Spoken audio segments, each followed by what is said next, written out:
The Journey. To solve the case of John Wayne Gacy, the killer clown, in the basement. Part 1/3. He smiled. The bright red smile on the clown face, Pogo, made children clap with delight at birthday parties. But few people knew that, right under that layer of white powder, was the face of a devil, the one who killed 33 young men and buried them under his own house. John Wayne Gacy, the name that made America shudder in the 1970 seconds. He was not only a serial killer, he was a symbol of perfect hypocrisy, when the devil disguised himself as a good person. On a normal day, Gacy was a successful businessman, a kind husband, a model neighbor, and especially a volunteer clown who performed in hospitals and children's parties. But at night, he became a monster, a predator who kidnapped, raped, tortured and murdered young men, mostly temporary employees, and buried their bodies in concrete in his basement. The perfect man.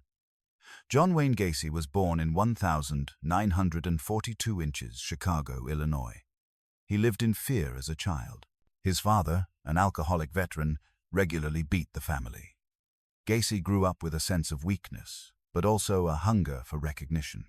He learned to laugh when he was afraid, to make others like him, because that was the only way to survive.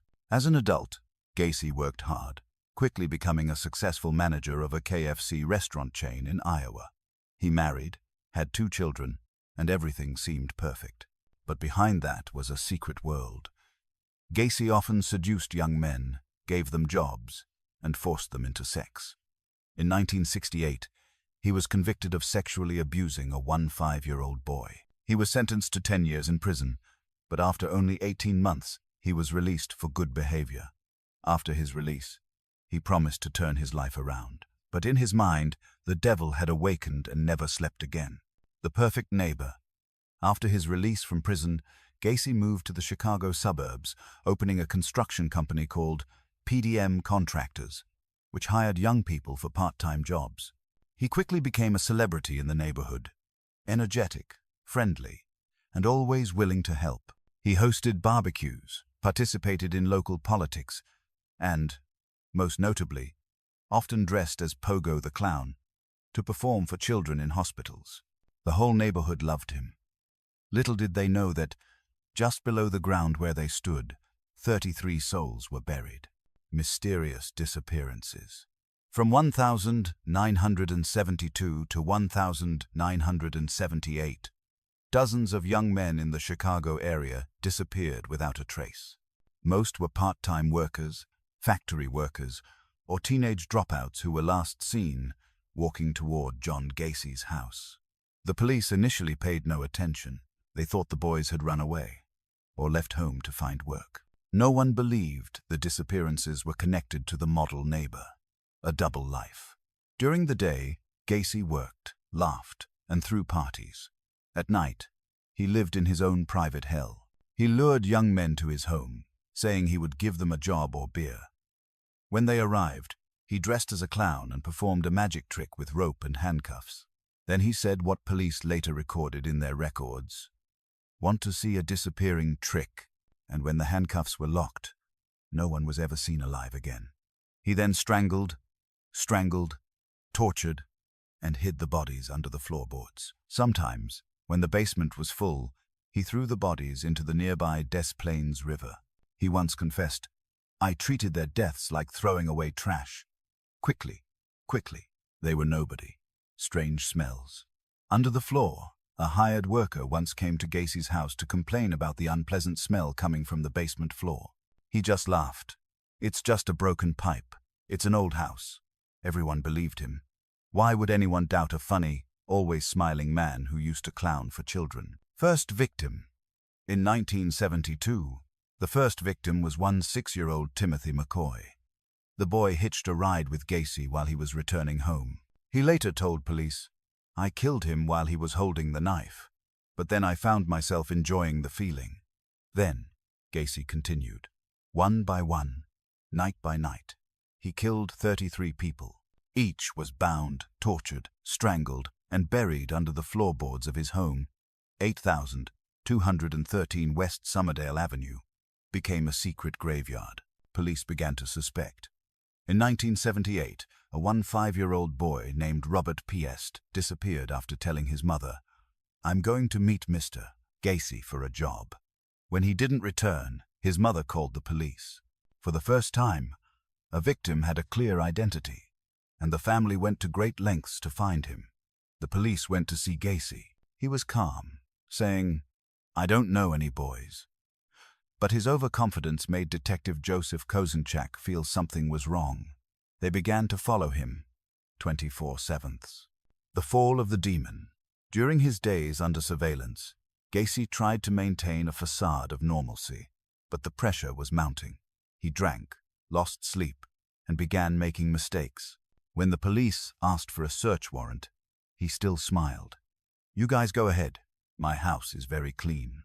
No one expected that when they went down to the basement, the stench of death was so strong that it hit them. One police officer vomited on the spot. They dug up the dirt under the floor, and what they saw was a human hand emerging from the ground. When the first shovel touched the cold ground, no one knew that they were about to excavate a cemetery. A cemetery not in the woods, not in a cemetery, but right under the living room of a man beloved by the entire neighborhood. In December 1978, Chicago police began searching John Wayne Gacy's home at 8213 West Summerdale Avenue. At first, they were hoping to find clues about Robert Piest, the 15-year-old boy who had disappeared after meeting Gacy for a job. But when they went down to the basement, the stench of death was so strong that it was unmistakable.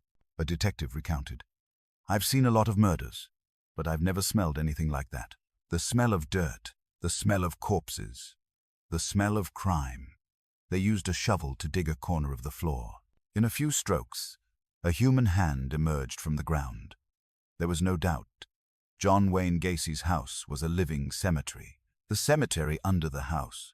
The police cordoned off the area, called in a forensic team. When the news leaked out, dozens of reporters, residents, and even families with missing children came.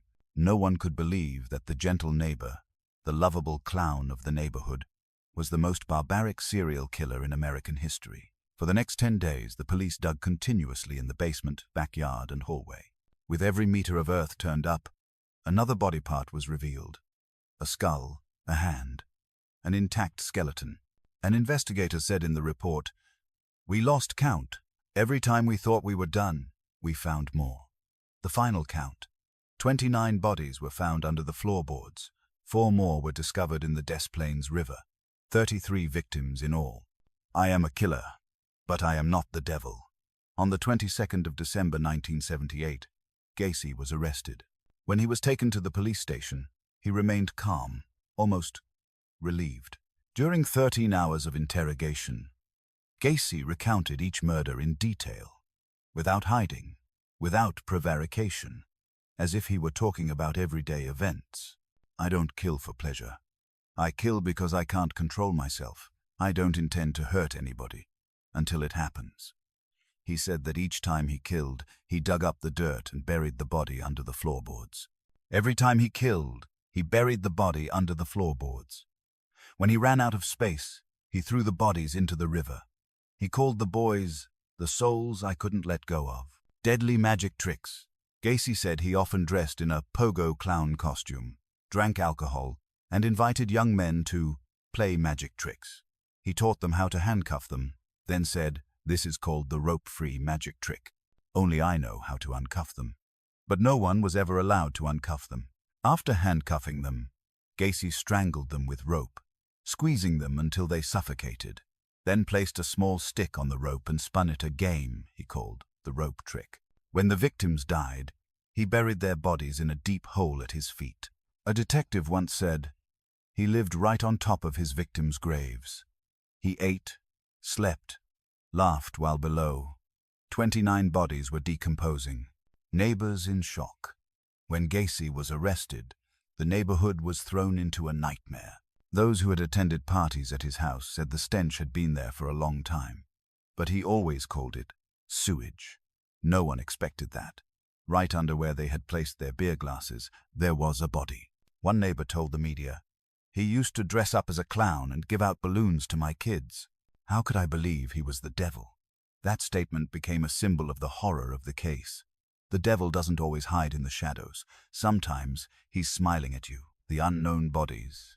Identifying the bodies became a gruesome task. Most of the victims were badly decomposed, without identification. Forensic experts used teeth, fingerprints, and even leftover clothing to identify them. Many families who had lost their sons years before came to identify them, and could only receive a bracelet or a piece of bone. A mother cried at the scene. He came to him to ask for a job. He said he would teach him construction, and then he killed him. America was in pain. A series of articles, television shows, and debates erupted. How could someone like Gacy kill 33 people without being discovered for 6 years? Portrait of a devil in human skin. Psychologists were called in to analyze Gacy. They said he was an antisocial personality disorder, able to hide his emotions, manipulate others, and have absolutely no remorse. Gacy could cry when he needed to, laugh when he wanted to, and make people believe he was harmless. An FBI expert commented, "He is the perfect embodiment of organized evil. Every action is calculated, not spontaneous, not accidental." However, Gacy still tried to justify, "I didn't kill them. They died while playing. No one knows who killed whom." That statement outraged the public. He turned crime into a game and turned lives into props for his sick. The truth was exposed in the press. In the following months, the American press called him the killer clown. The image of Gacy dressed as a clown, smiling, with his face painted red and white, became a nationwide obsession. No one dared to look at clowns at parties like before. Children cried when they saw Pogo the clown on television. From then on, the image of the clown forever changed in popular culture. No longer a symbol of joy, but a symbol of horror hidden under a smile. The trial prepares to begin. After months of investigation, evidence collection, and forensic examination, Gacy was formally charged with 33 counts of murder, the highest number in Illinois history at that time. The trial was carefully prepared, because the public wanted to see justice for the souls buried under that house. But Gacy showed no fear. He smiled at reporters, signed autographs for them, and even joked, "If they say I killed 33 people, I must be one of the busiest men in America." A smile that sent chills down the spine of the world. He used to make people laugh. But when he stepped onto the podium, that smile became a symbol of evil. A smile painted in blood, and beneath the white powder was the face of a devil. In 1980, after more than a year of investigation, the trial of John Wayne Gacy officially began in the Cook County Courthouse, Illinois. The whole of America watched. Hundreds of reporters crammed into the courtroom, cameras rolling every moment, and people spilled into the streets, chanting, "Justice for the victims! Justice for the victims!" Gacy, in a neat suit, his hair slicked back, walked into court with a chilling confidence. He smiled at reporters, nodded to the jury, and said, "I just want to hear what justice has to say about me." The trial of the century. The trial lasted 6 weeks, with more than 100 witnesses, hundreds of pieces of evidence, and thousands of pages of testimony. The prosecution asserted that Gacy was a premeditated, planned, and completely sane serial killer. They showed horrific photos taken in his basement, presented burial plans, and read aloud a list of 33 victims, each name like a knife to the heart. The defense tried to prove that Gacy had a personality disorder and schizophrenia. They described him as a man who had been abused since childhood, haunted by his past and out of control. But when the prosecutor held up a photo of him dressed as a Pogo clown and said, "Is this the face of an out-of-control person?" the courtroom fell silent, the nightmare of the families. In the courtroom, the victims' families sat in the front row. A mother fainted when she saw the photo of her son dug up from under Gacy's house. A father screamed, his voice trembling, "You are not worthy of being a human being. You laughed while my son rotted under your floorboards." Gacy looked at them, not crying, not shaking. He just replied softly, "I'm sorry they died, but it wasn't all my fault." That statement made the courtroom explode. The jury had to take a 10-minute recess because a victim's relative jumped up and tried to attack him. Chilling confessions. When asked about the bodies, Gacy answered clearly, as if reading from a report. I buried 29 people under the house. The other 4 I threw in the river. I don't remember all their names. Some I killed out of anger, others out of curiosity. The prosecutor asked, Do you regret it? Gacy smiled and replied, Yes, because I got caught. The courtroom fell silent. A journalist wrote in his diary, I have never seen a person who can talk about murder as calmly as if he were telling a story about going to the market. Historic verdict. On the 13th of March 1980, after 2 hours of deliberation, the jury declared John Wayne Gacy guilty of first-degree murder of 33 victims. Death sentence by lethal injection. When the verdict was read, people cheered outside the courthouse. The press headlined, The killer clown sentenced to die. Killer clown sentenced to death.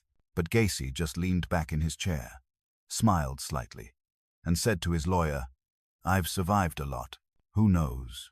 God might forgive me. 13 years in prison. Gacy was imprisoned at Menard Correctional Center, Illinois. During the 13 years awaiting execution, he showed no remorse. Instead, he painted oil paintings, many of which featured himself in a Pogo clown costume. These paintings were auctioned, with people paying thousands of dollars just to own the devil on canvas. He wrote to the press, claiming that he had been framed, that the police made up more victims to gain fame. In a 1992 interview, he declared, I am not a monster. I am just a product of society. But when the reporter asked, Do you remember the names of any of the 33 people? He laughed and replied, No, I don't. They are just blurry faces. That answer sent shivers down the world's spine. The last moment. On the 10th of May, 1994, John Wayne Gacy was taken to the execution chamber of the Statesville, Illinois prison. He was dressed in white and lay on the injection bed. When the staff asked if he wanted to say his last words, he simply said, Kiss my ass. Kiss my ass. The poison was injected into his vein. He jerked slightly, then fell silent. His heart stopped at 12:58 a.m. Outside the prison gates, hundreds of people cheered. They carried banners. The clown is dead. The clown is dead. A mother burst into tears. My son, finally at peace. The legacy of evil. After Gacy died, the house at 8213 West Summerdale Avenue was completely demolished. The government rebuilt the land, and no one dared to live there anymore. Where there used to be a lawn, now there is only a small sign that reads, Property of the State of Illinois. But memories cannot be buried. Gacy's story has become a symbol of the darkness in people, where evil can hide behind the friendliest smile. Psychologists call Gacy one of America's 3 perfect villains, along with Ted Bundy and Jeffrey Dahmer. Gacy left behind a morbid dream. He wanted his skeleton displayed in a museum, so that people could learn to avoid evil. Of course, that request was denied. His body was cremated, and his ashes were scattered in the wilderness, where exactly no one knew. The smile never faded. Years after his death, the image of Pogo the Clown still haunts popular culture. A series of films, comics, and series inspired by him, from Stephen King's It to American Horror Story. From then on, the image of the clown was forever changed. No longer a symbol of joy, but the face of fear. An investigator once said, John Wayne Gacy didn't just kill people, he killed our belief in goodness. And perhaps the scariest thing is not the bodies that are dug up, but the fact that a devil in human form has been living among us for years, and we, none of us, have noticed. When you shake hands with someone, look into their eyes. If you see a smile that is too perfect, be careful. Maybe you are looking into the face of the devil.